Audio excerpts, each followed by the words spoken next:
네. 오늘 오전에 경실련에서 네, 윤석열 네. 정부 대통령실 고위 인사들 재산을 공개했는데 이게 어떤 내용입니까? 경실련에서 네. 대통령 비서실에 있는 고위 공직자 어. 37명 네. 이 사람들이 이제 그 관보에다가 자신들의 재산 내용을 공개를 합니다. 그 관보를 토대로 쭉 정리를 한 건가요? 한 번 재산 관련 내용들을 정리했고 특히 재산을 어디에 많이 갖고 있나라는 네. 중심으로 재산을 취합해가지고 네. 분석해서 오늘 기자회견을 냈어요 아침 더? 오전에. 예. 그래서 그 자료를 제가 한번 가져와가지고 한번 쭉 한번 보여드릴 텐데 음. 이거 보시면 그렇습니다. 지금 여기 고위공직자 대통령 비서실이죠. 대통령 비서실. 비서실. 전체 평균 재산이 48.3억입니다. 48억. 48억이에요. 평균이요? 평균이요. 전체 이 37명의 평균 재산이 48억이면 네. 우리나라 기본 국민들에 비교하면 10배 이상 지금 많은 거라고 지금 돼 있고요. 이 48억 중에 보통 이제 부동산 재산이 얼마나 되나? 네. 부동산 이 전체 비서실 보니까 부동산을 갖고 있는 재산이 31억. 장차관들 같은 경우는 부동산 이 윤석열 정부의 부동산 장차관들이 갖고 있는 부동산 21억인데 대통령 비서실 고위공직자들은 부동산이 31억이에요. 아. 그러니까 역시 대통령 비서실 쪽 사람들이 훨씬 더 부동산 쪽에도 재산도 더 많고 많이 갖고 있다. 부동산도 네. 더 많은 상황이다. 저기 보면 우리나라 전체 국민들의 평균 전체 보통 재산이 4억 6천 정도. 네. 저 오른쪽에 조그맣게 조그맣게. 정말 그래프가 차이가 나네요. 네. 예, 4.6억, 네. 4억 6천만 원이 전체 재산이고 평균 재산. 평균 재산, 네. 평균 재산이고 평균 4억 6천. 네, 그 중에 부동산 일인당 평균. 국민들 1인당 평균. 어, 네. 그래요. 우리 박 기자 4억 6천 우리 이제 부동산이 또 거의 대부분이네요. 우리 맞습니다. 국민들도. 네, 네. 근데 10배나 더 차이 난다. 많죠. 정말. 대통령 비서실이 부자들이 많은가 봐요. 대통령 비서실 네. 그러니까 근데 이 대통령 비서실 공직자가 보통 하는 데가 공직사의 부패 척결, 이해충돌 방지 이런 거 지금 뭐 인사 검증 이런 거 하잖아요.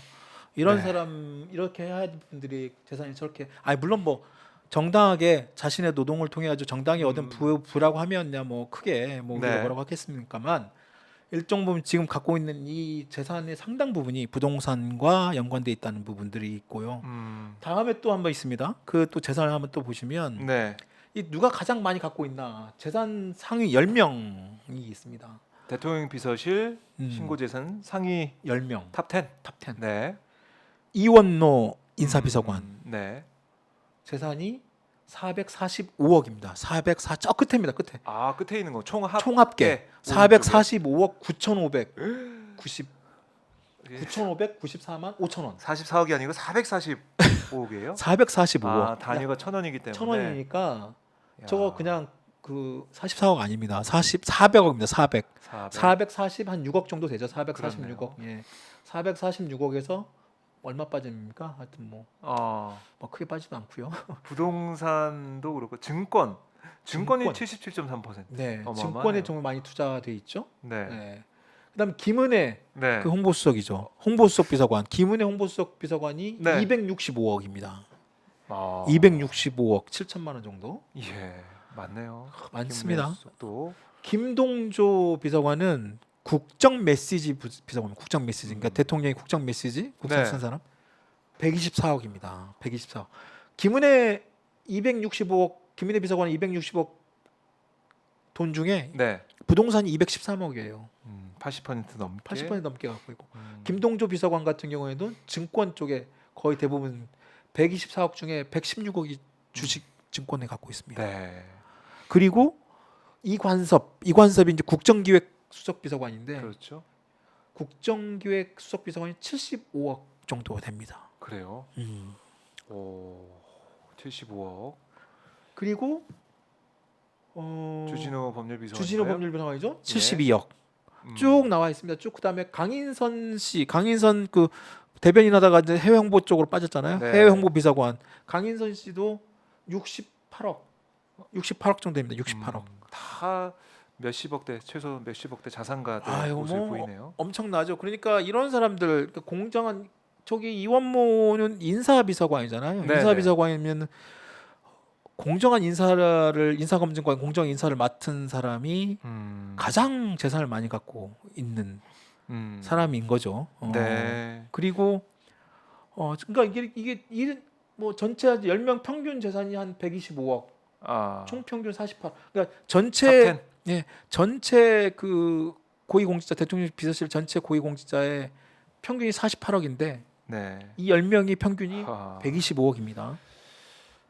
예, 대단합니다. 그 다음에 한번 또 볼까요? 네. 그 다음에 보면 여기 이제 임대채무라는 게 있습니다.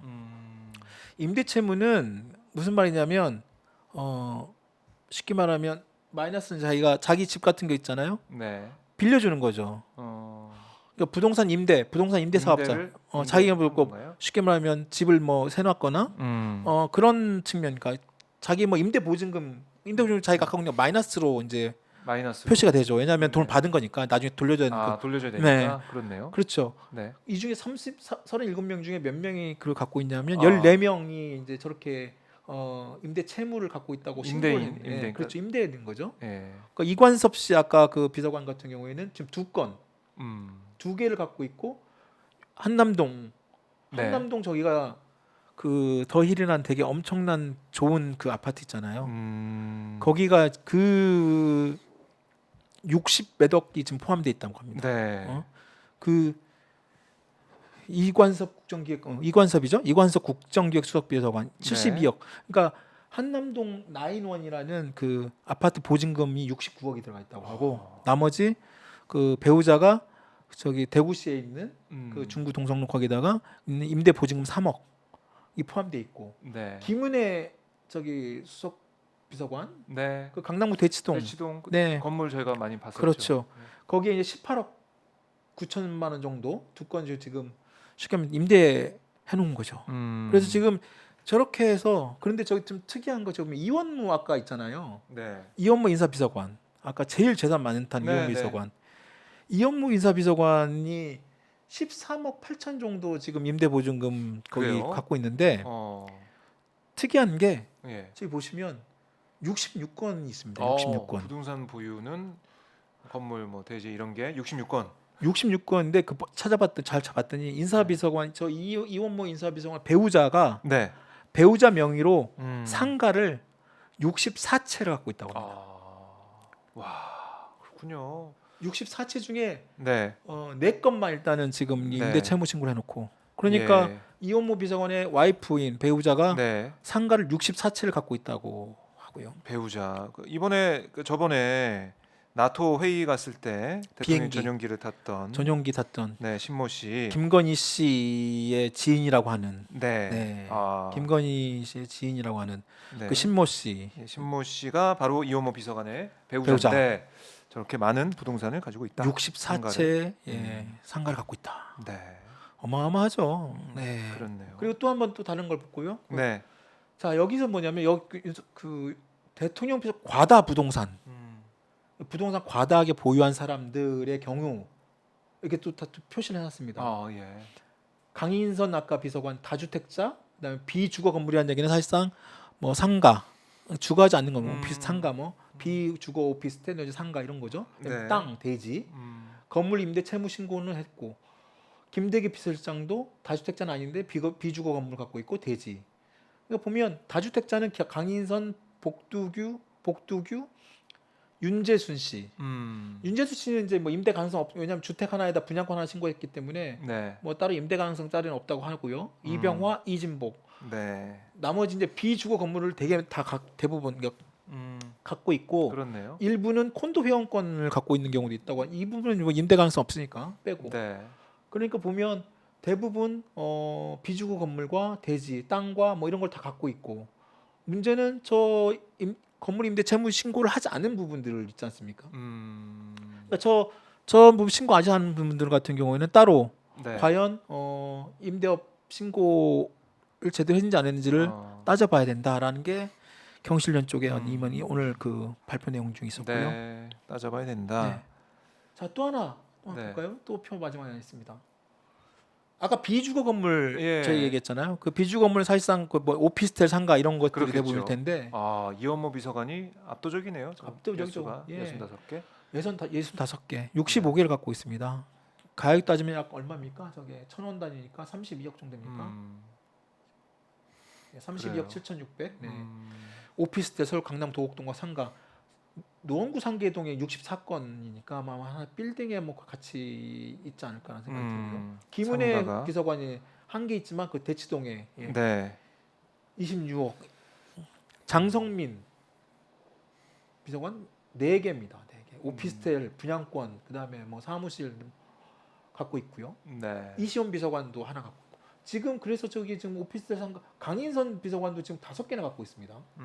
대전에 2개. 대전에 많이 투자했군요. 다 대전이군요. 네. 다 대전입니다. 자, 지금 이게 보면 주식도 뭐 있습니다만 여하튼 이렇게 내용을 보면 결국은 지금 이 윤석열 정부 이 대통령실 같은 경우에 과연 다른 어떤 그 정부 부처의 장차관들보다 훨씬 더 많은 재산과 부동산, 네. 주식, 뭐 상가, 오피스텔 이런 부동산 부자들이 되게 많다는 것이고 네. 과연 이런 사람들, 이런 고위공직자들이 이렇게 많은 그리고 또 주식 같은 거는 백지 신탁을 또 해야 되는데 일부 백지 신탁을 했는지 안 했는지 그것도 좀 여러 가지 좀 따져봐야겠네요. 네, 그런 직무 논란 소지도 연관성이 있습니다. 있는지. 맞아요. 그래서 지금 지난 뭐 문재인 정부 때 일부 그 나왔고 지금 계속 이 고위공직자 관련해서 이런 어떤 부동산 땅 부자들의 어떤 이런 부분들을 얼마만큼 어디 수준까지 우리가 지금 용인을 해야 되느냐 네. 그런 계속 얘기가 있습니다. 그래서 아니 뭐 진짜 고위공직자 같은 경우에는 이렇게 지금 인사 검증부터 포함해가지고 각 정책에 영향을 미칠 수 있는 사람인데 네. 영리 업무 금지 이런 부분이 있습니다. 영리 업무를 할 수 없게끔 지금 사실상 저기 임대사업자들 같은 게 다 사실상 영리 업무나 다름없죠. 실거주 외에 네. 이런 부동산 자체를 갖고 있으면 안 되는 거예요. 엄밀히 말하면 사실 그렇지 않습니까? 공직자 대통령 비서실에 있는 사람들의 이런 재산을 볼 때 과연 국민들 어떻게 생각할 것이냐. 네. 그러니까 좀 전형적으로 봐야 이게 된다. 투기인지 아닌지, 투기인지 투자인지 뭐 헷갈릴 수도 있지만 네. 그런 투기성이 뻔히 보이는 그런 부동산을 갖고 있으면서 직무 수행 과정에서 같이 이해충돌 충분히 논란 소지가 있죠. 네. 알겠습니다. 이 부분은 저희가 지적해보고 한번 상황도 계속 팔로우면서 파악해 보도록 하겠습니다. 네. 자, 이렇게 김종철의 찐경제 저희가 진행해봤고요.